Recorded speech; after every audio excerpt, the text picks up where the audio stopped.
What's going on, people? Darden here, bringing you some For Honor information. Now, For Honor just finished up their weekly dev stream, The Warriors did, and I must say, surprisingly, I did not hate it. I didn't think they really had much to talk about, but they dropped a couple of good gems today. I'm going to get right to it and go through a few of them that I thought was interesting. The stream lasted about an hour.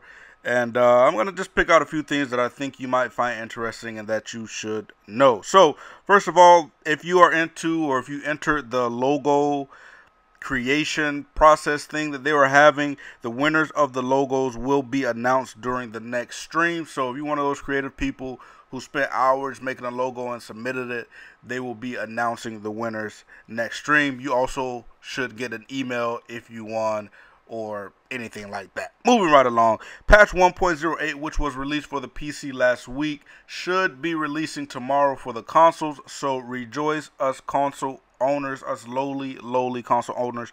We will be getting patch 1.08 tomorrow, so look for that. They also addressed the Ubisoft outage, and they are compensating everyone with a 3-day championship status. Now, a lot of people were saying it was a For Honor outage. No, it was across the whole Ubisoft spectrum. So, but they will be compensating everybody by giving you a 3-day championship status. And if all of that goes well, starting Monday, listen up, especially all of you scrubs out there. Starting Monday, if everything goes well with patch 1.8 tomorrow, the quit penalty will be added. Yes, the quit penalty, which we discussed the last dev stream, will be added. And if all goes well with that, a few days later, they will activate the join and progress feature. So I'm definitely excited about this. I think along with a lot of other things that have been really affecting this community in a negative way, rage quitters have also been one of them. So you can look at the details of what the actual quit penalty will be. It's about 10 minutes, but there are also some other minor details. I have a video talking about it. You can go ahead and check out the page, or you can look up on Ubisoft's page, and they have some details about what the quit penalties is and things like that if you want a little bit more in-depth information. Also, a quick note, if you're into buying steel, if that's one of your things, if you don't have time to grind it out and be doing all the orders and stuff like that, they do have a 30% off on the steel right now if you want to do that. Then there are also some elite outfits out available now. You can check these out here as they go across the screen. And the previously season pass only outfits for the Centurion and Shinobi are now available for everybody. So if you like that, you like the peacock and weird stuff like that, go ahead and get it if that's for you. I'm not really crazy about the elite outfits and things like that, but there are a few that I do enjoy. I will have a video up about that later, so stay tuned and I'll put that up. And then let's talk about this that has been going around. If you have been following For Honor, if you had your ear to the ground, you've heard about the player base and the ups and downs of the game. Well, lately there have been a few articles saying that 95% of the player base has gone, and they basically addressed that story and said that it's pretty much, and you know, hopefully most of you know that it was all pretty much bullshit. You know, these numbers were all pulled from Stream and first week statistics, and there are plenty of players who still play on consoles or play through Uplay and things of that nature. Now, don't get it twisted. There has been a drop off, and there hasn't really been any growth to the game, but the game is still very much alive. Now, how many are playing it, all that good stuff, you know, that's up for debate. But there's still a good amount of players on Xbox and a good amount on PlayStation and even on PC, but there hasn't been a huge growth.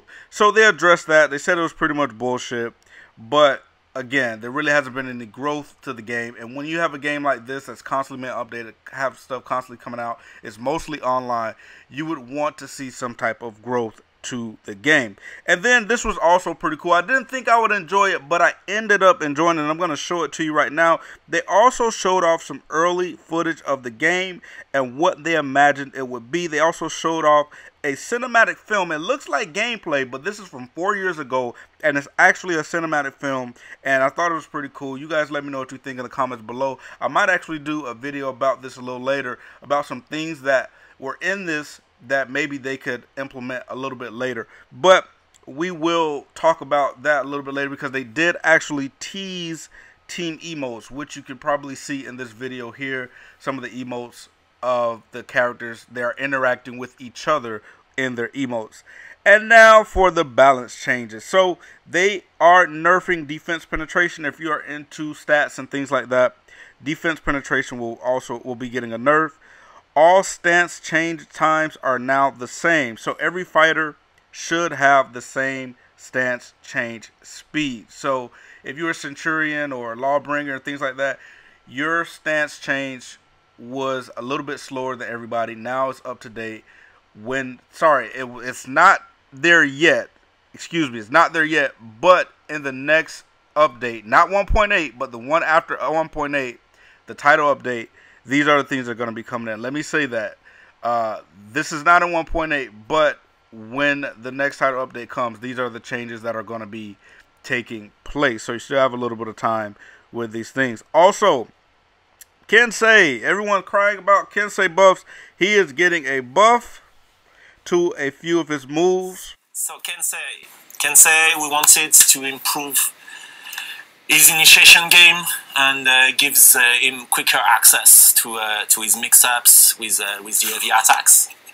So now Arm Splitter no longer interrupt unblocked, Swift Strike no longer interrupt unblock, and Swift Strike interrupt unblock reaction is shortened to 800 milliseconds down from. Warden also getting a nerf to his Vortex. Another nerf coming to the Warden Vortex. Warden.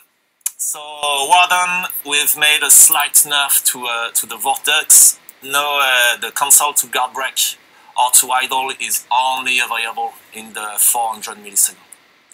So it was much longer, the window. So now you cannot cancel it too late into the move.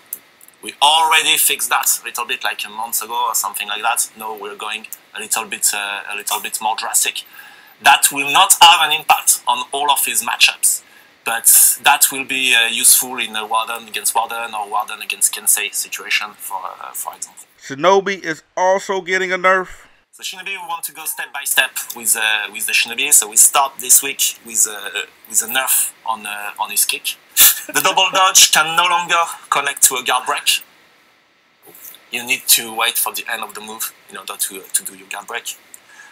Double dodge kick stamina got his cost increase to 20. It was 5. And that Warlord push is getting a nerf. I always thought that Warlord push was insane. They are taking some of that distance away. Not going forward, but you should not have that 360 where you can go in any direction. He can carry your ass across the map. That was ridiculous. And then they're also still looking at the Orochi, Nobushi, and the Conqueror for how to change them, how to buff them, how to kind of give them a little spruce to their gameplay. And then they also talked about a lot of feats that they're going to be nerfing. I mean, pretty much everything that was damage based is getting cut in half, or 30% taken away. You can go ahead and look at those, you know, patch notes to see exactly what those are, or go look at the stream once they upload it to see exactly what those are. But it is a lot, so I won't be able to name them all here, but a lot of stuff is getting cut in half. So that's pretty much all I got for now, guys. Let me know what you think about these changes, and you know, what do you think about this whole player-based thing? You know, there's also some talks about blackouts and whiteouts and all this other stuff. Guys, get down in the comments below. Let me know what you think. What do you think? And as always, like, comment, and subscribe. It is much, much, much appreciated. And I'll see you next video. Later.